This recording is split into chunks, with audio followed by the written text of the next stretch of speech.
Cycle tracks గా tech వీధులు నగరవాసులని గుప్పిట్లోకి తీసుకుంటున్న సైక్లింగ్ ట్రెండ్. పూర్తి వివరాలకు చదవండి రేపటి సాక్షి దినపత్రిక. ఆయన ఏదో నిలిపేశారు, నోటీస్ ఇచ్చారు మాట్లాడుతున్నారు. కానీ షో ఎనీ నోటీస్? నేను స్ట్రైట్ గా అడుగుతాను, నీకు నోటీసులు ఏమైనా ఇచ్చారా?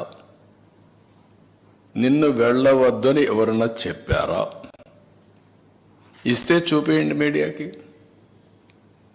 ఎందుకు అబద్ధాలు ప్రచారం చేస్తూ ప్రజల్ని మభ్యపెడుతూ ఇష్టానుసారంగా ప్రవర్తించడం ఇది సబబు కాదని. ఎందుకంటే ప్రజా జీవితంలో ఉండే మనందరం కొన్ని సాంప్రదాయాలు పాటించాలి. అందుకే నేను దీన్ని చాలా స్పష్టంగా అడుగుతున్నాను.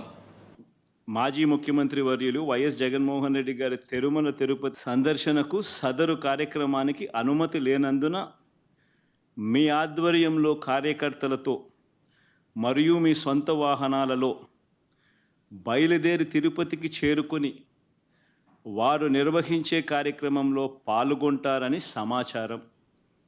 కావున అనుమతి లేని పై తెలిపిన కార్యక్రమమందు పాల్గొనడం చట్టరీత్యా వ్యతిరేకమని తెలియజేస్తూ ఇవ్వబడుతున్న నోటీసు.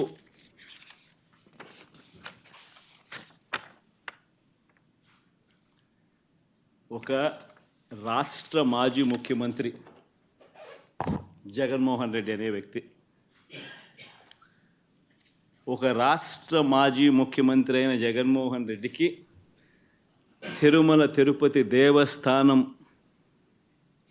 దేవుడిని దర్శించుకునేందుకు వెళ్తాను అనంటే, వెళుతున్న నేపథ్యంలో మీకు పర్మిషన్ లేదు,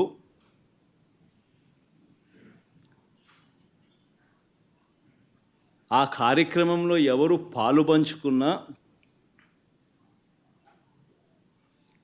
మీ అందరినీ అరెస్ట్ చేస్తాము అని గుడికి పోవడానికి పోతా ఉంటే నోటీసులు ఇస్తూ ఉన్నారు. నిజంగా ఆలోచన చేయమని అడుగుతా ఉన్నా. ఏ ప్రపంచంలో ఉండం? రాక్షస రాజ్యం కాదా ఇదని అడుగుతా ఉన్నా.